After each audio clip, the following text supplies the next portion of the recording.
الحمد لله رب العالمين والصلاة والسلام على رسوله الكريم وعلى آله وصحبه أجمعين أما بعد فإن النبي صلى الله عليه وسلم قال إن من أفضل أيامكم يوم الجمعة كما رواه الإمام أبو داود في سننه۔ میرے عزیز طلبہ، نوجوان دوستوں اور ساتھیوں اور میرے دینی بھائیوں، اللہ تعالیٰ نے ہمیں جو شب و روز عنایت کیے ہیں،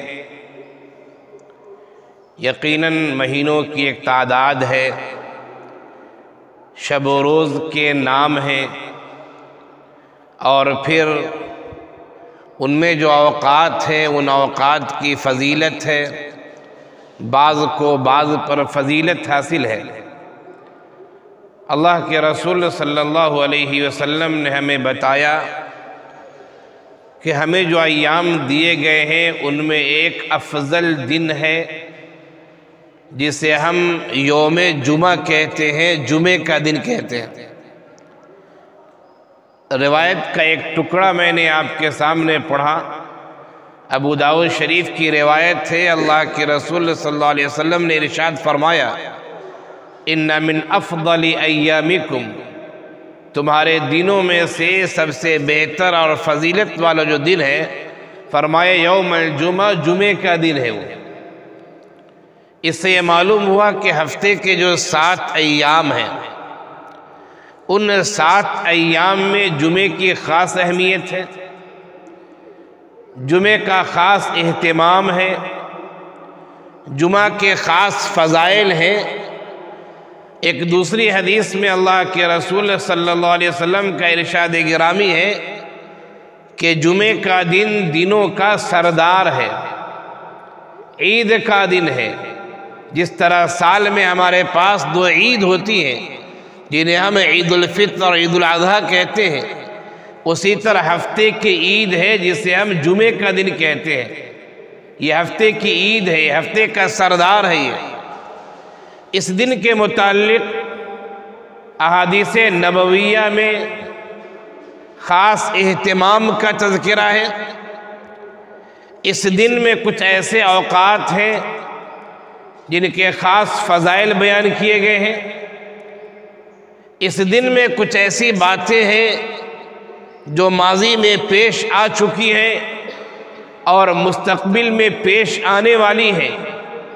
انہی وجوہات کی بنا پر اللہ کے رسول صلی اللہ علیہ وسلم نے اسے افضل الایام کہا ہے، ان من افضل ایامکم۔ اس دن کی فضیلت کیا ہے، یا اس دن کی ایک تاریخی حیثیت کیا ہے؟ اللہ کے رسول صلی اللہ علیہ وسلم نے ارشاد فرمایا کہ یہ جو جمعے کا دن ہے، جو فضیلت والا دن ہے، افضل دن ہے، فرمایا فیہ خلق آدم، حضرت آدم علیہ السلام اسی دن پیدا کیے گئے ہیں۔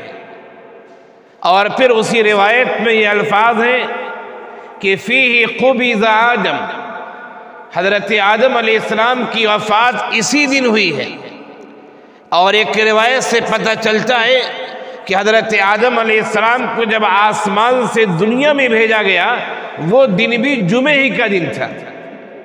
اور یہ وہ روایت ہے جس کو علماء نے صحیح روایتوں میں شمار کیا ہے کہ حضرت آدم علیہ السلام کی پیدائش جمعے کی دن ہوئی، ان کی روح قبض جمعے کی دن ہوئی، وہ آسمان سے دنیا میں تشریف لائے جمعے کے دن۔ اور پھر فرمایا اللہ کے رسول صلی اللہ علیہ وسلم نے کہ فیہ الصاعقہ، جمعے کے دن ایک چیخ ہوگی، زوردار آواز ہوگی، یعنی قیامت کا وقوع بھی جمعے کے دن ہوگا۔ اور پھر یہ بھی فرمایا کہ فیہ نفخہ، قیامت کے دن یہ سور پھونکا جائے گا، اور لوگ جو اپنی قبروں سے اٹھیں گے، یعنی قیامت کا جو منظر ہوگا، خواہ قیامت کے قیام کا منظر ہو، قیامت کے وقوع کا منظر ہو، یا لوگوں کے بھاگنے کا منظر ہو، اور لوگوں کے جمع ہونے کا منظر ہو، اس کا تعلق بھی جمعے ہی کے دن سے۔ جمعے کے دن کی یہ تاریخی حیثیت ہے، جن میں سے بعض باتیں پیش آ چکی ہیں اور بعض باتیں پیش آنے والی ہیں۔ اب اس لحاظ سے آپ اس دن کی اہمیت کو سمجھ سکتے ہیں۔ صحیح روایتوں میں یہ تذکرہ ہے، صحیحین کی بھی روایت ہے، بخاری مسلم کی بھی روایت ہے، اور بھی دیگر کتابوں میں ہے کہ جمعے کے دن نہانے کا خاص اہتمام کرنا چاہیے۔ آدمی بیمار ہے، اس کی طبیعت ٹھیک نہیں ہے، مریض ہے، تو استثنائی صورت ہے، لیکن اگر آدمی کی حالت معتدل ہے، اعتدال کی حالت میں وہ ہے، تو جمعے کے دن نہانے کا اہتمام کرنا چاہیے۔ خود بھی نہائے، بال بچوں کی نہلوائے، گھر کی عورتیں بھی نہائیں، اس کا اہتمام ہونا چاہیے۔ جب شروع سے ہم ایسا ماحول بنائیں گے تو انشاءاللہ ہمارے بچوں کی تربیت اس انداز کی ہوگی، اور پھر وہ بھی جمعہ کی اہمیت کو سمجھیں گے کہ بابا جمعے کے دن نہا رہے ہیں، ماں نہا رہی ہے، گھر کی خواتین نہا رہے ہیں، بڑے بزرگ گھر کے نہا رہے ہیں، بچے بھی دیکھ کر نہائیں گے اور ہم ان کی تربیت کریں گے تو اس کا اثر ہوگا انشاءاللہ۔ جمعے کے دن خوشبو کا اہتمام بھی کرنا چاہیے۔ اللہ کے رسول صلی اللہ علیہ وسلم خوشبو کا اہتمام کیا کرتے تھے؟ خوشبو لگایا کرتے تھے۔ جمعے کے دن صاف ستھرا کپڑا بھی پہننا چاہیے، اس لیے کہ جب آپ مسجد میں آئیں گے، عام نمازوں کے مقابلے میں بہت سارے لوگوں سے آپ کی ملاقات ہوگی، آپ کی جو حیت ہوگی، شکل و صورت ہوگی، اگر آپ کی حیت ایسی ہے کہ آپ کے جسم سے بدبو آ رہی ہے، آپ کے جسم سے پسینہ کی مہک ہے، تو لوگ نفرت کریں گے، اور فرشتوں کو بھی نفرت ہوتی ہے۔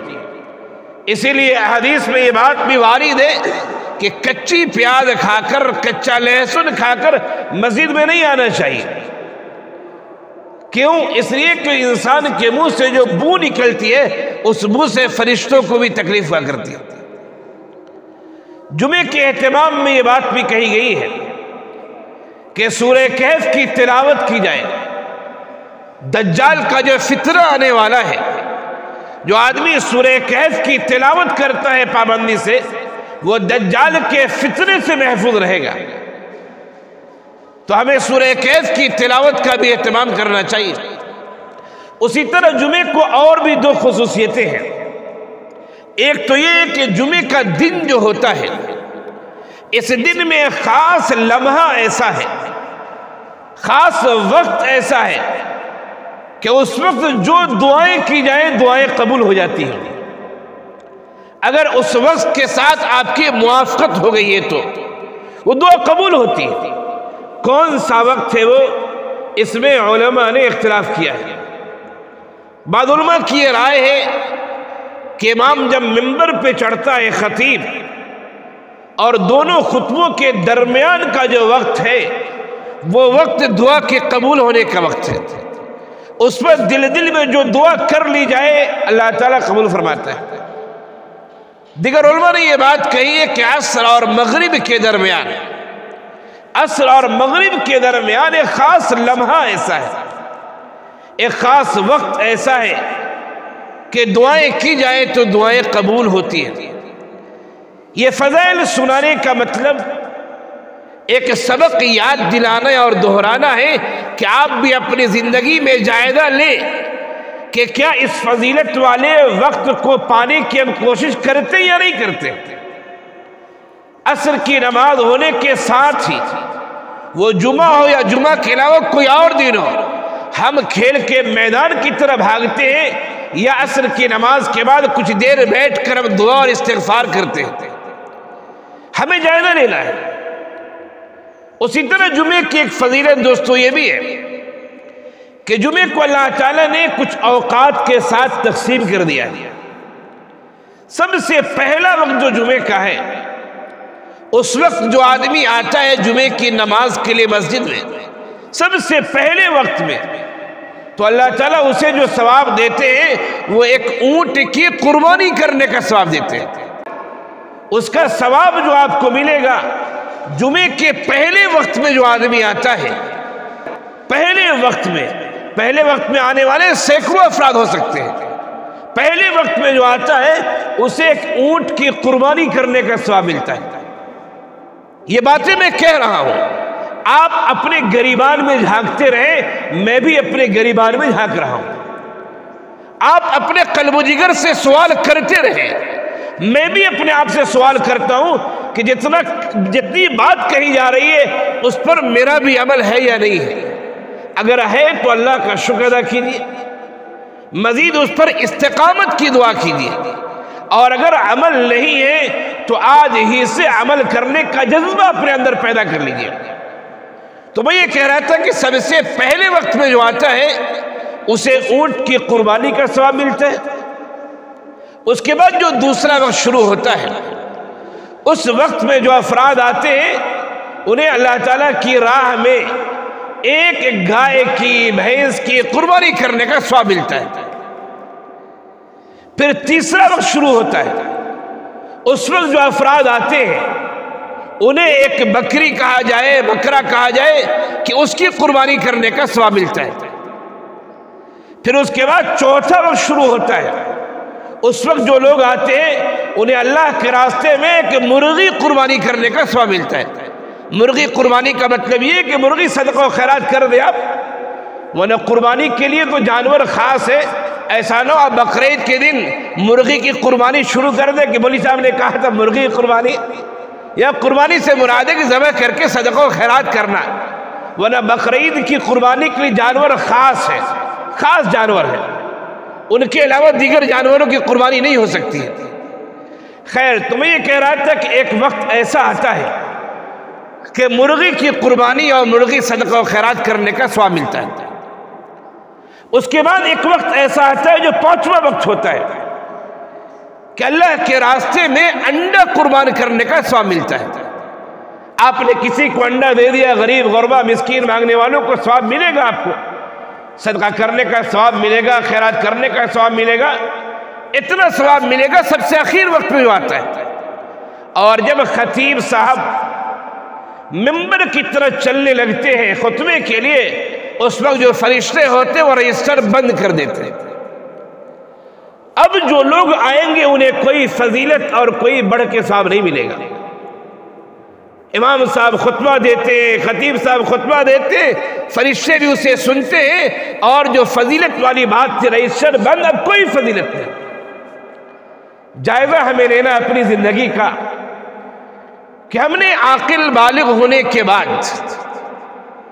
مدرسوں کی زندگی میں 8 سال 10 سال 12 سال 15 سال رہنے کے باوجود ہم نے کتنے جمعوں میں کس کی قربانی کا ثواب کمایا ہے؟ کتنے جمعوں میں ہم نے اونٹ کی قربانی کا ثواب پایا ہے؟ اور کتنے جمعوں میں ہم نے گائے، بیل، بکری، بھینس اور دیگر چیزوں؟ ہمیں جائزہ لینا چاہیے، اس لیے کہ جو مدارس اسلامیہ ہیں یہ اس میں تربیت گاہ ہوا کرتی ہے۔ اگر آج آپ نے ان چیزوں کا اہتمام نہیں کیا تو میں پورے وثوق اور پورے اعتماد سے کہتا ہوں کہ آنے والی زندگی میں آپ کے لیے اہتمام بہت مشکل ہو جائے گا۔ شاید ہزاروں میں اکا دکا لوگ ہوں، ورنہ میں نے دیکھا ہے، میں جانتا ہوں کتنے لوگوں کو کہ جن کی نمازیں، جن کی رکعتیں طالب علمی کے زمانے میں چھوٹتی تھی، مدرس بننے کے بعد بھی اس کی جماعتیں چھوٹتی ہیں۔ طالب علمانہ زندگی میں جن طلبہ نے جمعے کا اہتمام کیا، جمعہ سے پہلے 4 رکعت سنت ہے، جمعہ کے بعد 4 رکعت سنت ہے، جس نے طالب علمانہ زندگی میں اس کا اہتمام کیا وہ بعد کی زندگی میں بھی اس کا اہتمام کرتا ہے۔ لیکن جس نے اس کا اہتمام نہیں کیا، ادھر امام صاحب نے سلام پھیرا اور دھڑا دھڑ لوگ مسجد سے نکلنا شروع ہو گئے، یاد رکھیے پوری زندگی اسی طرح کرتے رہیں گے آپ۔ یہ مدارس اسلامیہ تربیت کی جگہ، تعلیم کی جگہ ہے۔ جو فضائل احادیث میں آئے ہیں ہمیں ان فضائل کا، ان چیزوں کا یہ اہتمام کرنا چاہیے۔ اگر اہتمام نہیں کیا ہم نے تو بعد کی زندگی ہماری بہت اچھی ہونے والی نہیں ہے۔ مدرس بن بھی جائیں گے آپ، مقبول نہیں ہو سکتے۔ مدرس بن بھی جائیں گے آپ کے طلبہ خود آپ پر انگلیاں اٹھائیں گے۔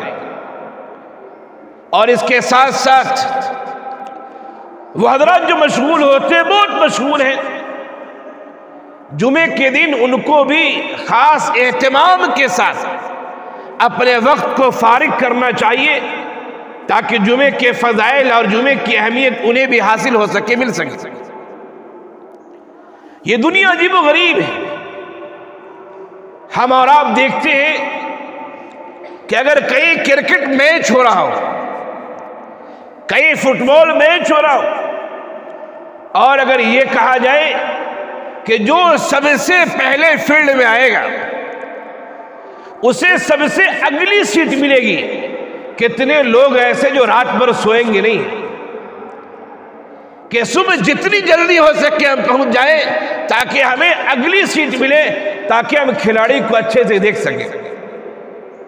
اگر کوئی فلم اسٹار آ جائے، کوئی ہیرو آ جائے، دنیا کا کوئی مشہور آدمی آ جائے، کوئی مشہور شخصیت آ جائے اور یہ کہا جائے کہ ان سے ملاقات آپ کی کرائی جائے گی، سب سے پہلے اس کی ملاقات ہوگی جو سب سے پہلے آئے گا۔ کتنے لوگ ایسے جو اس دن اپنی دکانیں نہیں کھولیں گے، دکان میں رہا تو مصروف ہو جاؤں گا، چلو ان سے ملنا ہے، ان کو دیکھنا ہے، ان کا دیدار کرنا ہے۔ ہم نے دنیا کو کتنی اہمیت دے رکھی ہے، ہم نے دنیا کو کتنا وقار دے دیا ہے ہم نے، حالانکہ دنیا کی اتنی اہمیت نہیں ہے۔ دنیا کی اہمیت اگر اللہ تعالیٰ کے نزدیک ہوتی تو اللہ کے رسول صلی اللہ علیہ وسلم کا ارشاد گرامی ہے کہ اگر دنیا کی اہمیت اللہ کے نزدیک ایک مچھر اور مکھی کے پر کے برابر بھی ہوتی تو ایک کفار و مشرکین ایک گھونٹ پانی کے لیے ترس جاتے۔ یہ دنیا اللہ نے سب کے لیے بنائی ہے، اللہ کی جو مخلوق ہے اس کے لیے دنیا ہے۔ یہ دنیا اللہ کے نزدیک کوئی اہمیت کی چیز نہیں ہے، یہ دنیا ہمارے لیے دارالامتحان، دارالابتلاء ہے، نتیجہ تو بعد میں نکلنے والا ہے۔ یہ تو ایگزام ہال ہے، یہ تو امتحان حال ہے، ہم کیسا کام کرتے ہیں، نتیجہ تو بعد میں نکلے گا کہ ہم نے فرائض کی کتنی پابندی کی، ہم نے سنن کی کتنی پابندی کی، ہم نے جمعے کا کتنا اہتمام کیا۔ یہ اس دن پتہ چلے گا جس دن ہمارے اور آپ کے ہاتھ میں ہمارے نام اعمال دیے جائیں گے، اور اس میں آپ دیکھیں گے کہ کوئی بھی جمعہ ایسا نہیں ہے جس دن ہمارے لیے اونٹ کا یا گائے کا ثواب ہو، اور آپ دیکھیں گے کہ ہمارے بعض ساتھی ایسے ہیں جن کے ہر جمعے کے دن انہیں اونٹ اور گائے اور دیگر قربانیوں کا ثواب ہے۔ اس دن آپ حسرت کریں گے اور حسرت کرنے سے کچھ ہاتھ آنے والا نہیں ہے۔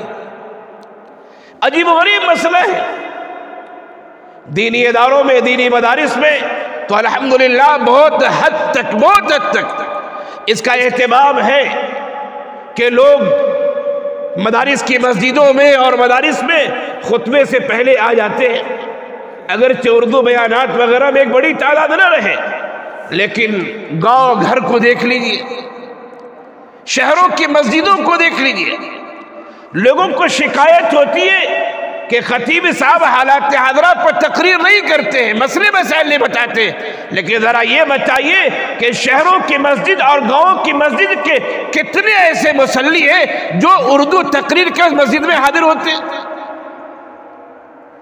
80% مصلی وہ ہیں جو اس وقت آتے ہیں جب خطیب صاحب خطبے کے لیے ممبر پر چڑھ جایا کرتے، بیٹھ جایا کرتے، اور پھر ان کو یہ شکایت ہوتی کہ خطیب صاحب حالات حاضرہ پر گفتگو نہیں کرتے۔ جب گفتگو ہو رہی تھی تو آپ نہا رہے تھے، جب گفتگو ہو رہی تھی آپ گھر میں بیٹھے ہوئے تھے، جب گفتگو ہو رہی تھی آپ گھڑی دیکھ رہے تھے کہ ہاں اب 5 منٹ باقی رہ گیا ہے خطبے میں، چلو چلتے چلتے 5 منٹ لگیں گے اور جاتے جاتے جماعت کھڑی ہو جائے گی، زیادہ وقت مسجد میں رکنا نہیں پڑے گا۔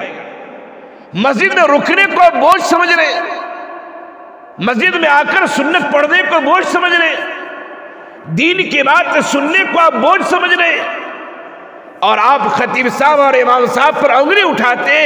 ذرا اپنے ایمان کا بھی جائزہ لے لیجئے کہ آپ کیسے مومن ہیں، آپ کیسے مسلمان ہیں، ذرا اس کا بھی جائزہ لے لیجئے کہ مسجد میں رہنا آپ کو پسند نہیں ہے، وقت سے پہلے آ کر تقریر سننا آپ کو پسند نہیں ہے، وقت سے پہلے آ کر خطبے کا اہتمام آپ کو پسند نہیں ہے، وقت سے پہلے آ کر سنتوں کی پابندی اور تحیت المسجد وغیرہ تلاوت قرآن کا شوق نہیں ہے، اور آپ ایسی ویسی باتیں کرتے ہیں۔